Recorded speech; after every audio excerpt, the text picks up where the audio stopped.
O propósito é um termo que vem ganhando relevância neste mundo cada vez mais líquido.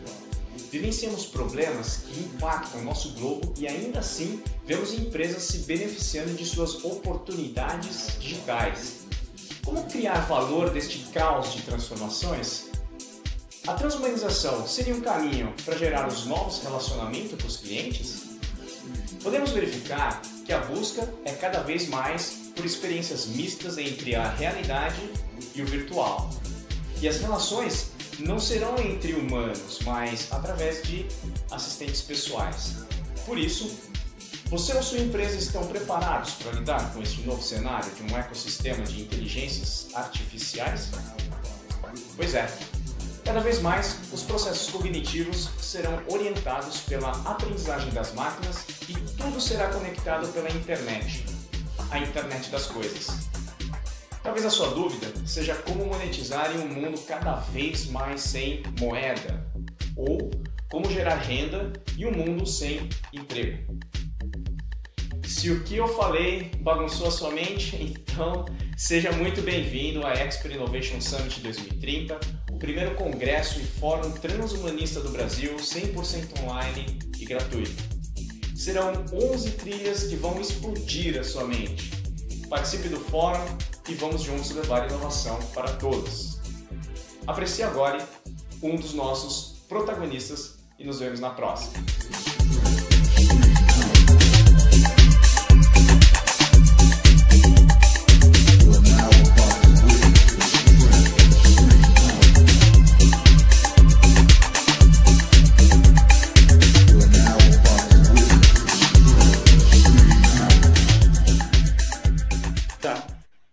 Bem-vindo todos à Expert Innovation Summit. Estamos aqui com Leandro Jesus. Leandro, um prazer estar com você, tá? Grande amigo.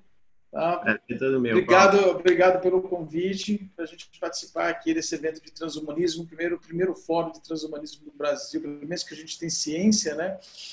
E a gente vai falar um pouquinho aqui. Primeiro, eu queria falar um pouquinho, fala para o pessoal quem é Leandro Jesus, né? Para as pessoas saberem. Eu já conheço, uma comunidade toda de pessoas conhece, mas quem não conhece, o Leandro vai se apresentar aqui rapidamente para a gente. Maravilha. Vale contar da nossa história? Com certeza. Sempre que sabe. Legal. Para todo mundo, então, aí que está nos assistindo, é um prazer poder estar aqui falando com vocês. Então, como o Paulo já finalizou aí, né? A gente já se conhece há algum tempo. Sou um profissional que trabalha com processos, tecnologia, essa é a minha história. Hoje eu estou aqui na Austrália, então estou falando aqui do outro lado do mundo. Então, minha história rapidamente aí, né? Eu fundei uma empresa de consultoria e tecnologia no Brasil, a Elo Group, há agora 13 ou 14 anos atrás. E ajudei a fundar a BPMP, a Associação de Profissionais de BPM do Brasil, isso em 2008. Então, passei aí 10 anos empreendendo essas duas entidades aí, o negócio e a associação. Depois disso, eu migrei para começar a levar uma mensagem, falar um pouco mais de propósito, de sustentabilidade dos negócios, né, de buscar mais consciência nos negócios. Daí eu avancei para escrever o meu último livro, né, Exploradores de Mundo em Transformação. Criei um jogo em cima desse livro, que é o Explorers Game. E ano passado eu vim aqui para a Austrália, agora estou seguindo uma carreira acadêmica aqui como PhD e, em paralelo, vou mantendo meus contatos com o Brasil e tentando falar um pouco mais sobre o que a gente vê para o futuro. Estou aqui baseado hoje num centro que se chama Center for Future Enterprise, né? O Centro para a Organização do Futuro, que estuda, que procura estudar, então, características do mundo digital, do empreendedorismo e também da inovação orientada por propósito, né? Que busque ajudar a sociedade. Então, esses são os meus principais temas de interesse, é sobre isso que eu falo, que eu debato, o que eu acredito e que eu pretendo estar aqui discutindo com vocês hoje. Leandro, deixa eu te perguntar uma coisa. Primeiro, tu já viu um canguru, já não? Já. Canguru com koala, tá cheio. O que tem de bicho aí na Austrália, né? Aparece no meio da rua, se você bobear, aparece no meio da estrada. Aí você... Olha aí, que legal. Leandro, como você vê, acho que é possível transformar os problemas globais em oportunidades digitais, mesmo nesse momento, antes, ou esse momento é o momento mais propício para a gente pensar nessas possibilidades? Legal. Bom, já começamos direto ao ponto, né? Eu vejo assim, Paulo, para mim, crise é oportunidade, tá? Que é crise para muitos, é oportunidade para outros também. Eu acho que, é óbvio, a gente está, em particular agora, né, vivendo num momento super complicado, mas as grandes inovações do mundo, elas vêm das restrições, elas vêm das dificuldades que o ser humano tem. Então, eu acho que o fato de a gente experimentar, vivenciar em larga escala uma série de restrições, uma série de dificuldades, como a gente está experimentando agora, faz também a gente colocar o nosso intelecto, né, a cabeça para funcionar, para pensar em coisas novas, em coisas diferentes, que venham a endereçar esses problemas. Então, eu acredito, e particularmente acredito muito no poder das tecnologias como ferramenta de transformação social. Tá? Esse vem aí da minha... Cara, desde que comecei a trabalhar com tecnologia, ainda na UFRJ, lá na universidade, foi quando comecei minha carreira, tenho esse lema assim, muito forte na minha vida desde esse momento. Assim, se a gente não usa a tecnologia em prol do bem-estar social, não faz sentido. A tecnologia ela é uma ferramenta que deveria nos ajudar a trazer bem-estar para o ser humano, bem-estar para a sociedade como um todo. E eu acho que esse é um momento extremamente propício para a gente pensar e avançar em barreiras que até então a gente, acho que assim, a sociedade tinha um certo melindre, né? Não vou discutir isso, não vou discutir isso. Agora tem que discutir, né? Então, tá aí, tá falado, todo mundo fala, né? O que está acelerando a transformação digital nas empresas, né? Não foi CIO, não foi consultoria nenhuma, é o Covid, né? Então, é isso aí mesmo. Eu acho que agora é pensar o que a gente pode de fato fazer para mudar para melhor, né? Para construir alguma coisa diferente. A MWeb, você lá da turma lá da Singularity, né? Universe, e também da Future, ela fala muito que a disrupção ela não vem somente das tecnologias emergentes. A disrupção é qualquer desequilíbrio, desajuste numa cadeia de valor, né? Você desestabilizou a cadeia de valor, você já criou uma disrupção. Porém, ela não vem somente das tecnologias, ela vem, por exemplo, de várias forças futuras. Uma delas a gente presenciou agora, né, Leandro, que foi a força de saúde pública. Nós estamos vivendo um outro ponto, um conflito entre o que é melhor para a humanidade. O liberalismo, com as corporações assumindo a inovação para estabelecer a solução de problemas globais, ou o socialismo do modelo científico chinês, que faz a mesma coisa, porém com restrição de liberdade.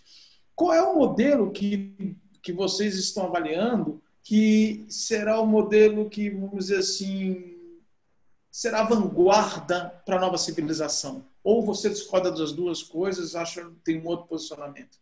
Tá bom. Não, legal. Eu acho que você já tocou num ponto aí que para mim é central, tá? Hoje, se o pessoal ainda não... Para quem ainda não entendeu isso, assim, hoje, em termos globais, a gente tem uma competição fortíssima aí. Silicon Valley, nos Estados Unidos, e China, pela hegemonia tecnológica, não só econômica também, mas pela hegemonia tecnológica. E essa disputa está super acirrada. Se você for bater o olho aí nas principais startups do mundo, né, que são unicórnios, né, que são aquelas que têm valuation acima de 1 bi, vocês vão ver que é Estados Unidos e China. A Europa já está para trás nesse sentido, já está bem para trás. Se você for olhar as 10 maiores empresas do mundo em termos de valuation, você vai ver que tem, lógico, as óbvias que todo mundo conhece, Google, Apple, Facebook, Amazon, etc., mas tem todos os pares delas chineses, porque a China tem o Baidu, que é seu Google, a China tem o Alibaba, né, que é a sua Amazon, a China tem o seu Facebook, então ela replica tudo. E, de fato, a China está vindo muito forte nisso daí, muito forte mesmo, porque uma quantidade de pessoas gigantesca, né, 4 bilhões de pessoas. Então, é quem tem o maior número de engenheiros do mundo. E a galera lá é 996 ou 997, não sei se você conhece essa expressão, né? Sim. 996. Eu vou explicar para o pessoal. Vamos lá, 996, de 9 da manhã a 9 da noite, 6 dias por semana. Então, 996.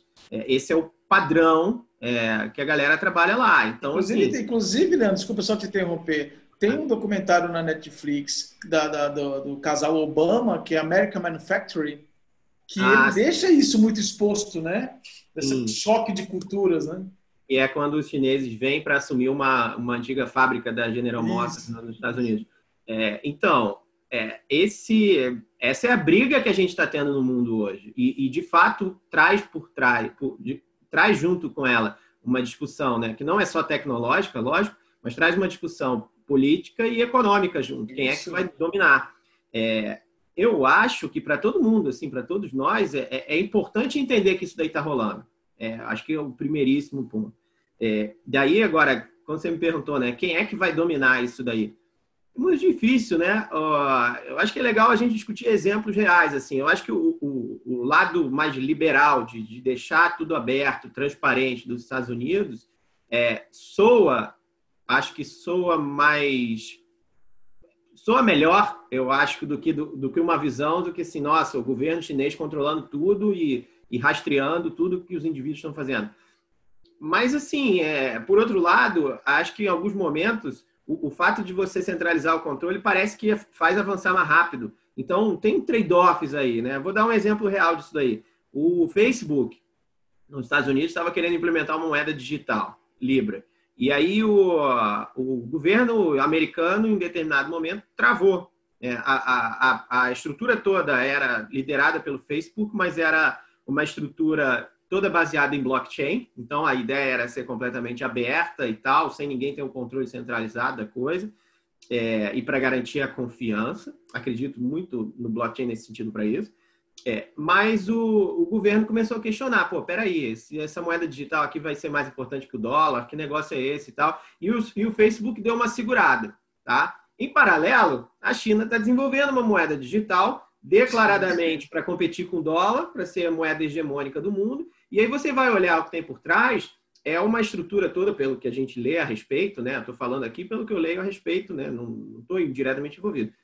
Mas o que nos parece é que é uma estrutura toda que toda a tecnologia ela é suportada e controlada pelo governo chinês, a ponto de toda a transação financeira que já é realizada lá. Por exemplo, a gente falou aqui no Brasil, né? O Facebook liberou lá o WhatsApp Pay, né? Para a gente começar, e começou isso no Brasil, mas a China já faz isso aí uns 2 anos atrás, com o WeChat Pay e com o Alibaba Pay. E aí, olha o detalhe, né? Olha a diferença. É um modelo de transação que mesmo quando você faz uma transação offline, de celular para celular, você não está conectado, você consegue fazer via Bluetooth, transferir e tal. Mesmo assim, eles conseguem rastrear a transação. É o que dizem. Assim, tecnologicamente, eles conseguem rastrear. Então, eles estão começando a criar algo que passa a ter o controle financeiro de toda a transação que está sendo realizada, passa a ter visibilidade sobre tudo isso. E isso tudo pela lógica, né, que as empresas colocadas na China, que tem que prestar a informação que o governo quer e tal, não sei o que, dizem, tudo bem, eu leio muito no news americana e inglesa, pode ser que tenha um viés aí, mas dizem que é algo que o governo chinês pode ter controle de tudo. Então, é complicado, né? Você vai imaginar assim, será que a gente está indo para uma sociedade Big Brother, que a gente vai ter alguém ali que vai conseguir visualizar toda a transação que está sendo realizada? A transação financeira é um assunto super sensível, tudo delicado. Mas, além disso, né, vai olhar você, está monitorando os cidadãos pela íris, vai identificar quem é você, onde você está e tal. Em termos tecnológicos, é possível, né? Possível em termos tecnológicos, a gente sabe.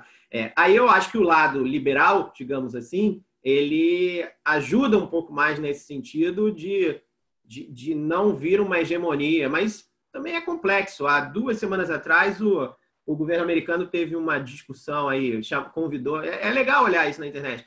Ele chamou o CEO ele chamou o Mark Zuckerberg, chamou o CEO da Amazon. São os vários CEOs, Os 4, né? O da Google e o da Apple. E o Congresso americano lá começou a questionar os caras pra caramba, tal. E uma hora e aí, sim, lógico, né? É política isso, né? Estão ali questionando e tal, mas querem mostrar que eles não querem deixar toda a hegemonia na mão das empresas, né?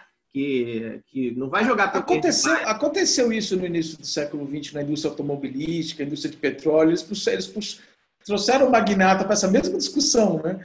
Que eles estavam achando que eles estavam fazendo um monopólio, né, da indústria em si.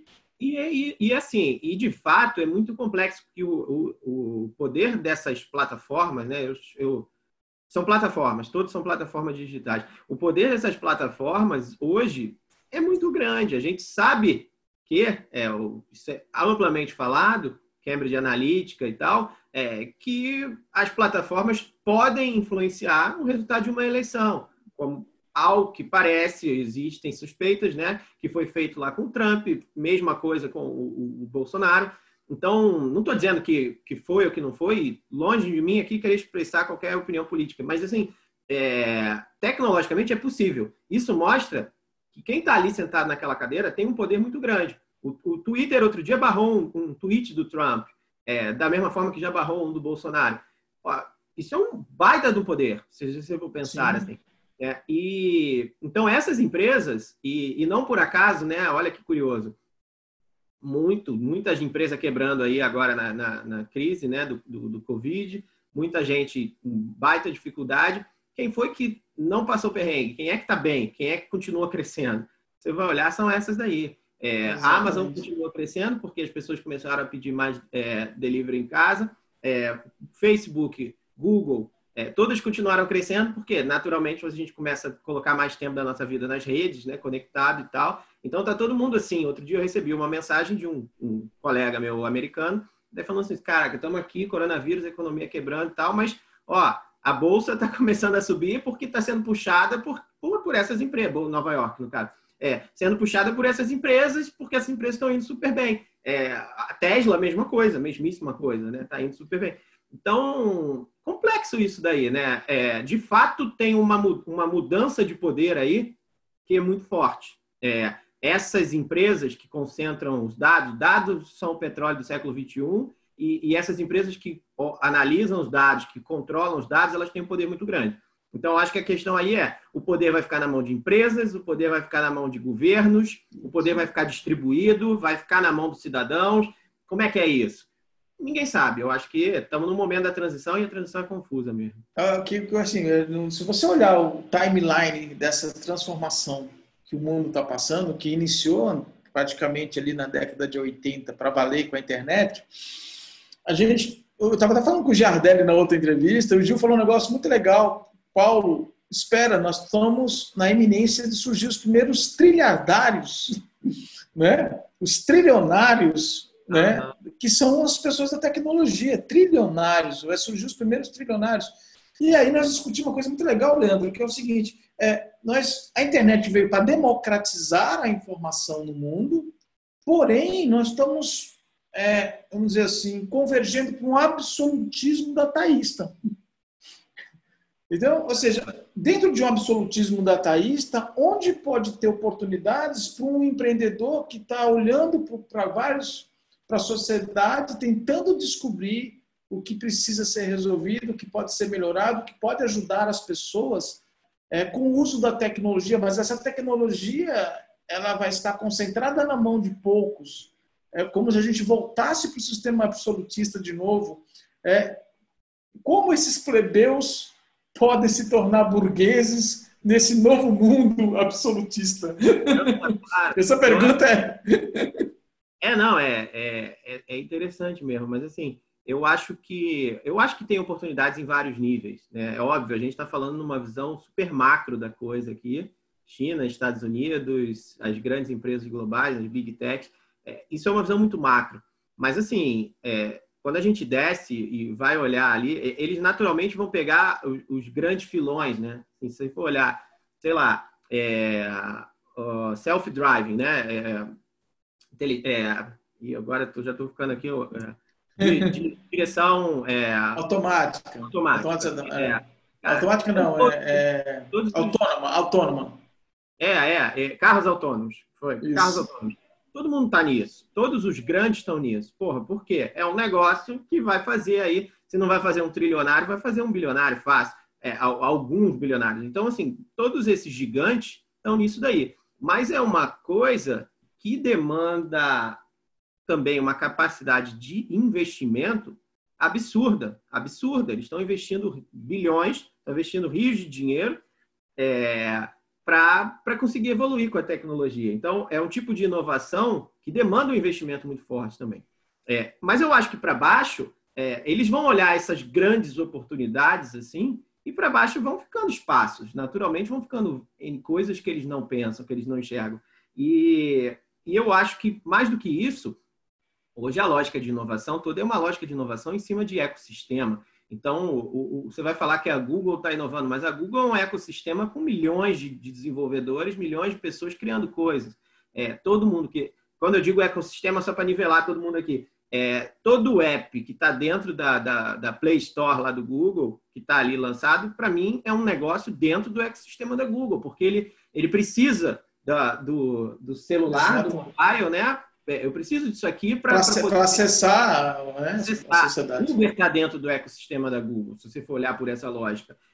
O Waze tá, tanto que o Waze acabou sendo comprado. Mas, assim, quantos empreendedores fazendo negócios aí, ideias de negócio, colocando no ar aí, milhões de pessoas. Outro dia eu estava lendo que o ecossistema do Android tem 12 milhões de desenvolvedores. Eu não tenho noção se esse número é atual, não é atual, talvez, enfim, mas assim, estamos falando de milhões de pessoas que estão desenvolvendo, empreendendo, criando coisas novas em cima dessas plataformas e numa lógica de ecossistema. Então, numa lógica de ecossistema, para o ecossistema da Google prosperar, ela precisa que essa galera prospere também, entende?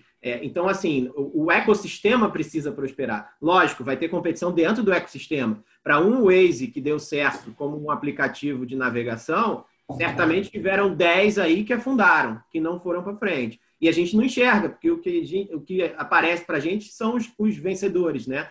Mas dentro do ecossistema tem oportunidade aí de tudo que é tipo. Então, da mesma forma que tem app de navegação, vai começando pintando app aí para tudo que é lado, que são oportunidades que eu acho que esses caras, não, assim, primeiro eles nem têm braço para pegar tudo ao mesmo tempo, porque tem coisas que são locais, que é o empreendedor que está ali sentindo a dificuldade da realidade local dele que vai enxergar.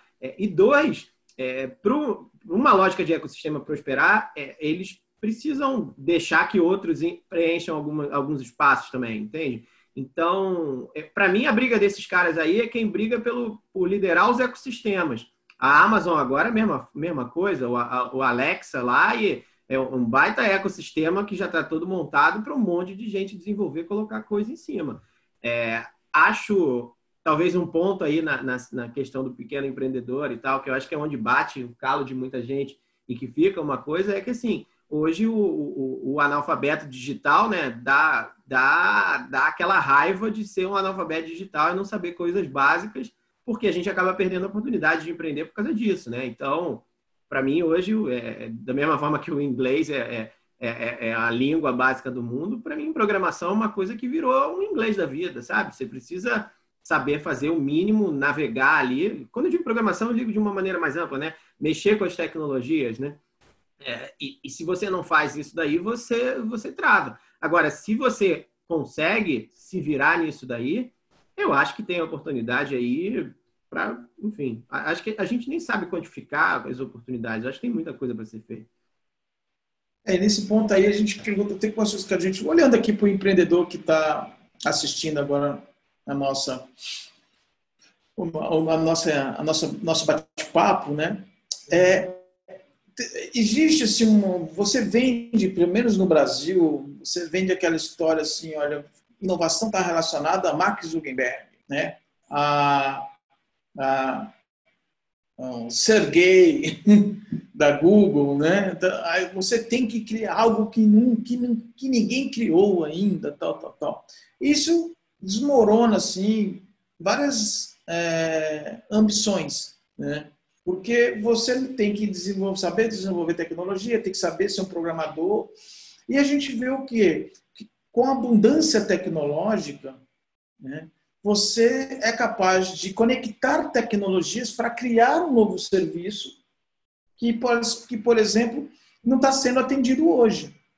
Mas aí o analfabetismo digital faz com que você não tenha conhecimento da tecnologia, não do desenvolvimento, da criação daquela tecnologia. Ela já existe. Só basta você usar ela e conectar com outras para você poder gerar um novo serviço. E quando a gente fala em novo serviço, a gente se preocupa muito com os problemas da sociedade, né? E quando a gente fala de problemas da sociedade, a gente fala assim, poxa vida, as empresas estão se estruturando olhando somente o lucro pelo lucro. E às vezes até procurando problemas para resolver no intuito de lucrar muito com isso, em vez de ter um propósito que possa ser apresentado para a sociedade, né? O legado que você quer deixar e tudo mais. Como você vê isso, Leandro? Porque assim, eu estruturo a startup para tracionar e ser líder, né, de mercado. Mas eu não me preocupo em adaptar a minha empresa às transformações do século XXI. E aí chega um momento que eu só tenho duas escolhas. Ou eu vendo a minha empresa, né, ou eu volto a ser uma empresa do século XX, porque os investidores exigem compliance, processos e tudo mais. Como você vê essa, sei lá, essa dicotomia, né? Sobre que as empresas que estão indo, mas ao mesmo tempo estão retroagindo quando se fala de transformação de negócio. Estão avançando tecnologicamente e retroagindo numa coisa que é inadmissível. Então, eu vejo assim, eu acho que essa busca por propósito, ela tá, de novo, a crise deixou mais evidente, na minha opinião, tá? Porque está muito claro que quem não se conectar a isso, ou uma causa maior, acaba ficando um pouco para trás. Se você for pegar o exemplo de empreendedorismo no Brasil, nas últimas décadas, vamos olhar aí a lógica de gestão tradicional, eficiência, resultados. Quem é?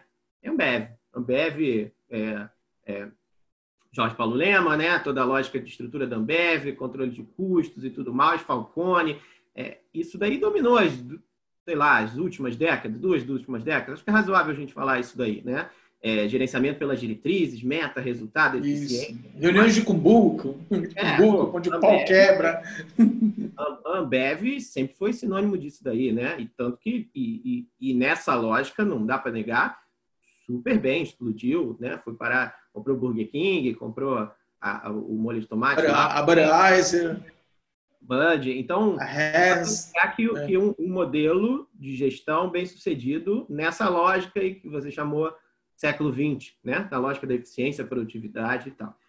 Olha agora a Ambev, agora na crise, o que aconteceu? Uma das empresas mais faladas agora na crise. Por quê? Começou a colocar um monte de... E não é de hoje, já percebendo isso, tem muita gente inteligente lá dentro, já percebendo essa mudança, essa transição aí que a gente está falando, começou a implementar várias ações de caráter social. Teve a Água Ama, né, que veio com a lógica de reverter todo o resultado para uma água que reverte todo o resultado, né, para projetos sociais no semiárido, né, no Nordeste. Teve uma lá para o Rio de Janeiro, eu sou carioca, né, do Rio de Janeiro pegou super bem, que foi o lance lá do Biscoito Globo, né, que é aquele biscoitinho que vende na praia, que valia. Aí a Ambev entrou falando que ia ajudar e tudo mais, e aí reverteu. E aí você começa a olhar, outro dia eu estava olhando um post deles de como eles estavam se reestruturando para isso. Você começa a olhar, estão implementando uma lógica super forte de projetos ágeis, de rever várias estruturas, criando vários negócios. Tem o Zé Delivery lá, que é um negócio que eles criaram de entrega e tal, que ajuda a entregar cerveja, que é super numa lógica ágil e tal, mas batendo muito forte nessa coisa de que a Ambev quer ajudar a transformar o Brasil, quer ajudar a sociedade e tal. Aí você pode olhar, claro, vai ter duas formas de você olhar isso aqui. Você pode olhar e falar, porra, que legal, os caras estão repensando o propósito deles, isso é bacana. Ou, forma 2, você pode olhar e falar assim, cara, isso é marketing, estão falando de propósito aí, e aí por conta disso agora estão criando, reembalando a coisa, o marketing e tal. Qualquer uma das duas formas que você pense, se é uma coisa nobre ou não eu acho que o tempo vai dizer, não dá para a gente responder, eu acho que o tempo vai dizer, porque propósito é uma coisa que, sim, você tem que ser autêntico ao teu propósito ao longo do tempo. Então, se não alguma hora você vai desviar, vai escorregar e isso vai ficar mais nítido. Mas, ainda que não for, que não fosse, e eu, de fato, não sei avaliar, não estou aqui para julgar, não cabe isso a mim, ainda que não fosse, está fazendo ações que estão ajudando um monte de gente nesse momento. Então, já está valendo, se você for pensar mesmo por essa lógica. Vamos lá, tem um outro exemplo bem bacana, Magazine Luiza. Acho que também foi bem divulgado agora, é uma das marcas que também está sendo mais falada agora na epidemia, porque está promovendo ações sociais. Criaram um app de... A Luiza Trajano, ela participa lá do Grupo Mulheres do Brasil, ela tem um histórico forte de levantar o empreendedorismo feminino no Brasil. Criou um app dentro do Magalu, né, que é o negócio digital deles, criou uma possibilidade lá de a dona de casa denunciar violência doméstica. E aí, na prática, ela está fingindo que ela está comprando alguma coisa e tal, aperta um botão ali, confirma, ela denuncia a violência doméstica, isso aciona a polícia, não sei o quê, e vão lá. E aí parece que depois que criou, o número de casos de denúncia aumentou significativamente e tal. Quer dizer, cara, olha só, uma ideia que aparentemente nem conecta com o negócio originalmente, mas que, poxa, está usando tecnologia para quê? Para ajudar a resolver um problema que conecta com o propósito pessoal da dona do negócio, da líder. Ela acredita no empoderamento das mulheres e criar mais oportunidades para as mulheres na sociedade. E aí coloca coisas desse tipo. Parecem pequenas, mas, de novo, eu não tenho números aqui. Isso pode estar fazendo pode estar fazendo a diferença na vida de determinadas pessoas, aí a gente nem sabe. Então, que tem oportunidade, tem. E aí, conectando de uma maneira mais ampla, né, acho que nisso que você falou, eu acho que as marcas que não se conectarem a causas, que não se conectarem a demonstrarem que estão conectadas, engajadas em causas que tenham a ver com um propósito maior, que vão além do elas ganharem dinheiro, eu acho que essas marcas aí, elas vão perdendo força com o passar do tempo. Elas vão perdendo relevância frente ao consumidor que está cada vez mais conectado e consciente de tudo que está acontecendo.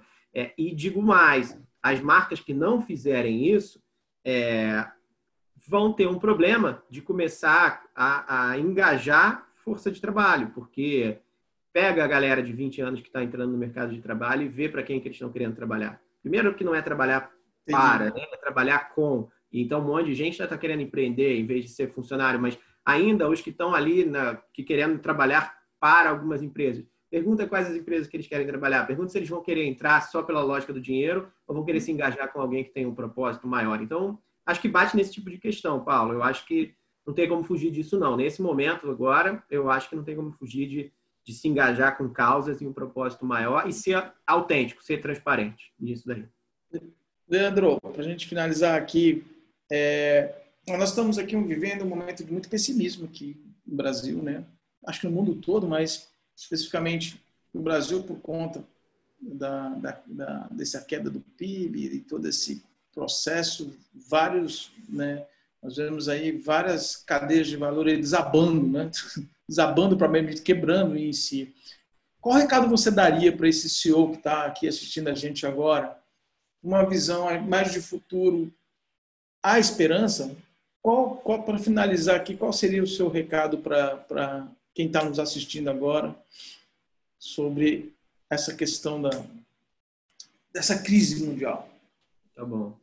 Estou pensando... Olha, eu vejo assim, Paulo, eu acho que momentos de transição são momentos em que impérios desmoronam, sim, faz parte da transição, mas outros surgem. E todos nós esperamos, que sejam para melhor, né? De fato, para contribuir para uma sociedade melhor lá na frente. Então, eu penso assim, nada é permanente. Se por acaso você está envolvido num negócio e esse negócio está quebrando, acho que isso faz parte do ciclo dos negócios, isso faz parte da vida, nada é permanente. Mas isso não significa que você que está quebrando.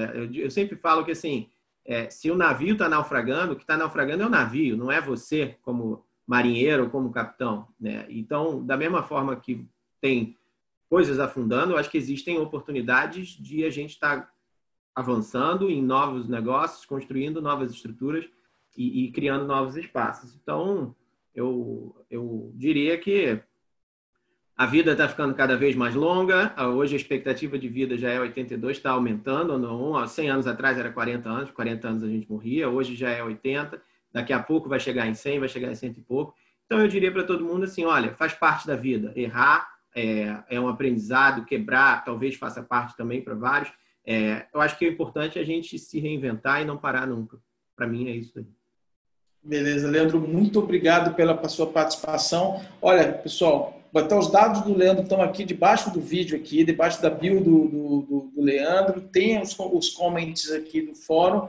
Leandro, te agradeço. A turma aí com certeza vai fazer comentários, vai entrar em contato contigo para discutir mais sobre isso. E obrigado por você ter aceitado o nosso convite. É uma honra sempre ter você aqui do nosso lado, aqui, discutindo esse tipo de assuntos que realmente não é tão simples, né? Maravilha, Paulo. Parabéns pelo evento, sucesso para todo mundo e estamos aí, sigamos em frente. Grande abraço. Até mais. Muito não obrigado. Vai embora, não tchau, vai embora, tchau. não vai embora. Eu tenho ainda um recadinho, uma informação importante para você. Eu sei que você acabou de assistir um conteúdo, talvez esteja passando na sua cabeça a seguinte questão, a seguinte pergunta: como eu dou os primeiros passos para poder iniciar uma transformação dentro do meu negócio, dentro da minha empresa? Como eu posso levar um projeto para iniciar essa programação de transformação pela inovação através de uma metodologia, de algo que seja estruturado, mundialmente comprovado? Então, são 8 desafios que você precisa ter em mente.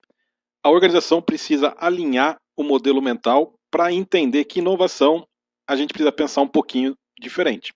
Alinhamento da linguagem. A linguagem deve ser única. A gente usa o modelo de negócio como linguagem padrão.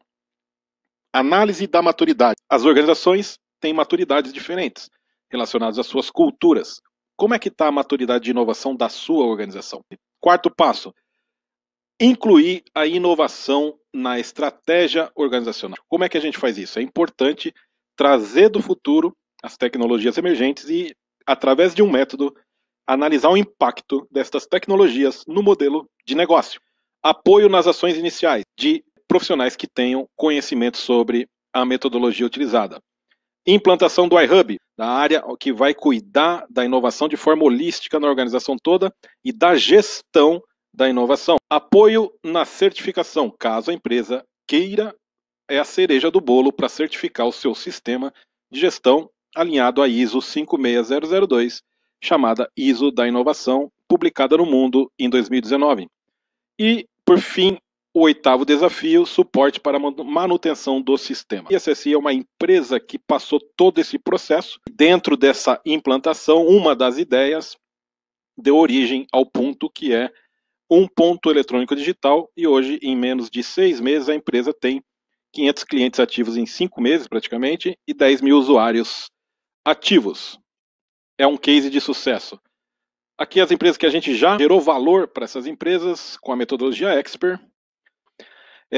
Este material explicando basicamente estes desafios, como é que acontece isso, ele vai estar disponível no nosso Instagram. Então você vai acessar @expertbrasil, vai curtir a nossa página e vai pedir este material via direct, que eu vou ter o prazer de te mandar. Tá ok? Eu sou Alessandro Pacheco, sou CEO da Expert. Além de consultoria, nós também somos formadores de profissionais e também temos uma franquia onde você pode ser um licenciado e trabalhar aplicando a metodologia Expert reconhecida a nível mundial nos seus clientes, implantando o sistema de gestão da inovação. Um grande abraço, nos vemos na próxima palestra ou na próxima entrevista do Expert Innovation Summit 2030, o primeiro congresso online transhumanista do Brasil. Fiquem com Deus, grande abraço, pense grande, bora transformar. Tchau!